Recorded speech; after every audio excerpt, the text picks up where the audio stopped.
नमस्कार, आपण पाहतात मराठवाडा लाईव्ह न्यूज, आवाज जनतेचा. आणि आता आपण आहोत अहमदपूर तहसीलच्या समोर. या ठिकाणी काका गेले आजचा उपोषणाचा 4था दिवस आहे तुमचा. 4 दिवस झालं त्यांनी उपोषण करतायत. या ठिकाणी त्यांची मागणी काय आहे आणि शासनाच्या वतीनं त्याची या उपोषणाची दखल घेतली जात नाही, का घेतली जात नाही आणि काय कारण आहे, आपण त्याची सत्यता पाहणार आहोत. काका, तुमचं गाव कोणतं आणि तुमची मागणी काय आहे? मी राहणार सावरगाव थोटीतील रहिवासी असून माझे नाव शेषराव शिवमूर्ती कोरनोळे आहे. मी आज 4 दिवसापासून उपोषणाला बसलो आहे. मी ह्याच्या अगोदर BDO साहेबाला, ग्रामसेवक साहेबांना निवेदनं दिले, अर्ज दिले. त्यांनी माझ्या कुठल्याच मागण्या मंजूर केल्या नाहीत ना, कुठलं काही माझं कारवाई केलेली नाही. त्यामुळं मला इथं पंचायत समितीच्या समोर. तुमची प्रमुख मागणी काय आहे? माझी प्रमुख मागणी आहे, मौजे सावरगाव थोट येथील माझ्या घरासमोर होत असलेले सिमेंटचे रस्त्याचे काम माझ्या मालकी हक्काच्या जागेतून होत आहे, ते थांबवावे. किती एकंदरीत जागा किती आहे तुमची आता तिथे? दक्षिण बाजूला 5-5.5 फूट आहे आणि उत्तर बाजूला 10 ते 11 फूट आहे. लांबी त्याची 55 फूट आहे. एवढी माझी जागा त्या ह्याच्यामध्ये जात आहे. आता ग्रामस्थांची तर एक मागणी असते की आमच्या इथं रस्ता व्हावा वगैरे, पण हा पूर्ण रस्ता तुमच्या स्वतःच्या मालकी हक्कातून जात असल्यामुळे तुमचा विरोध आहे का या रस्त्याला? नाही सर, रस्ता पहिला 10 फुटाचा होता. डांबरीकरण झालं होतं 1989 ते 2000 ह्या कालावधीमध्ये डांबरीकरण झालं होतं. 10 फुटाचे प्लॉटिंगला रस्ते सोडलेले आहेत. त्या पद्धतीनं आता बी रस्ते व्हावेत. माझी अडवणूक नाही, माझी काही कुठली तक्रार नाही त्याबद्दल, पण माझ्या रानात होत असल्यामुळं मी अडवलेलं आहे. म्हणजे आता तुमची मालकी हक्काची जागा असताना सुद्धा मग मालकी हक्काच्या जागेत तर रस्ता होऊ शकत नाही, तरी पण यावेळेस सरपंचाची काय भूमिका होती? यावेळेस सरपंच सुद्धा म्हणतात की तुमच्या भिंतीपर्यंत मी रान करून टाकणार आहे सिमेंट काँक्रीट. मी म्हणलो नका, माझं रान आहे. माझे तिथं दगडं होते, 4-5 हजार भाडीचे दगडं होते. तिथून 3 ट्रॅक्टर पांढरी माती होती.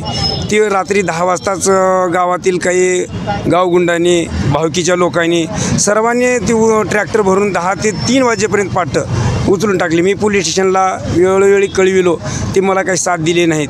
नंतर 112ला फोन लावल्यानंतर 112ची गाडी आली. नंतर आल्यानंतर त्यांनी बघितले आणि बघून गेले निघून. दुसऱ्या दिवशी मी 11 तारखेला पोलीस स्टेशनला गेलो, माझी तक्रार कोणी घेण्या गेलं. 12 तारखेला गेलो, 13 तारखेला गेलो, कोणी घेण्या गेलं. 14 तारखेला मी पोलीस स्टेशनला गेलो आणि पेट्रोल ओतून घेतलं. 14 तारखेला सुद्धा भरून काढत होते लोक ते सकाळच्या पारी. मग मी पेट्रोल ओतून घेतल्यावर माझी तक्रार घेतली. 22 लोकांवर गुन्हा नोंदविला त्यांनी. मग मी BDO साहेबाला अर्ज केला, ग्रामपंचायतला अर्ज केला.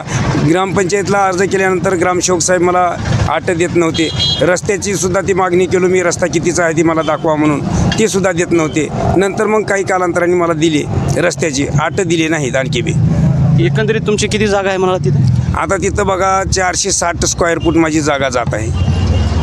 म्हणजे तुमची ही स्वतःची मालकी हक्काची जागा असल्यामुळे या ठिकाणी काकाच्या वतीने विरोध आहे या कामाला, आणि शासनाच्या वतीनं आणखी कोणती या कामाची किंवा यांच्या अर्जाची दखल घेतलेली नाही.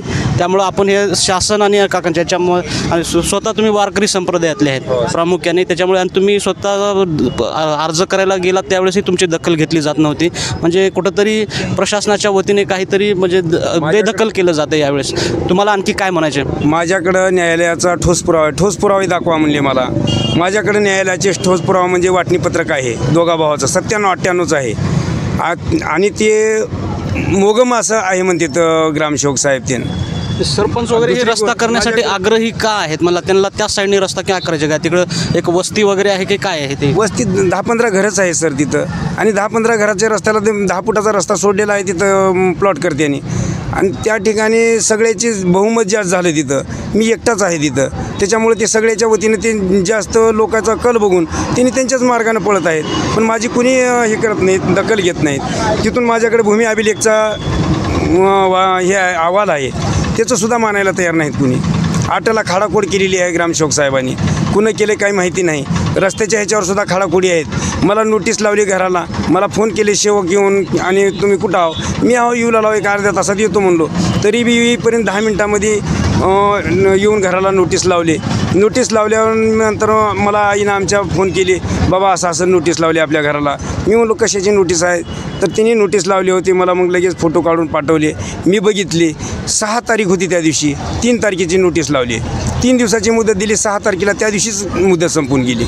आता मी कसं करायचं? चौकून मला कोंडी करत आहेत. या ठिकाणी तुम्ही आणि तुमच्या कुटुंबातील आई वगैरे पण सर्वच कुटुंबासह तुम्ही या कुटुंबासहित बसलेलो ठिकाणी आहोत. उपोषणाला बसलेला आहात. आजचा तुमचा 4था दिवस आहे.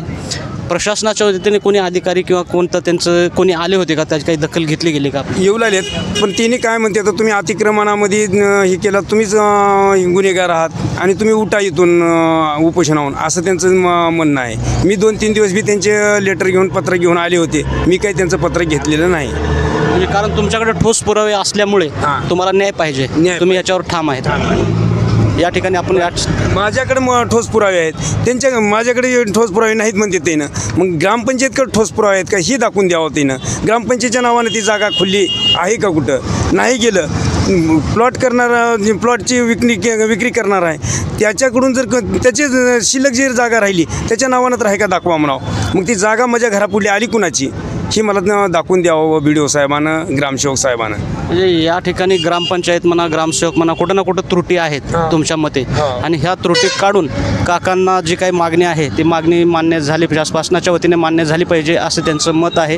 आणि त्यांनी त्यांच्या विचारावर या ठिकाणी ठाम आहेत. त्यामुळं प्रशासन आणि या ठिकाणी जे आंदोलन करते आहेत त्यांच्यामध्ये काही समन्वय होत आहेत का पाहूयात, आणि यावरती काय कारवाई किंवा प्रशासन काय निर्णय घेते. पाहत राहा मराठवाडा लाईव्ह न्यूज, आवाज जनतेचा. मी नागेश लांजे, कॅमेरामॅनसह अहमदपूर.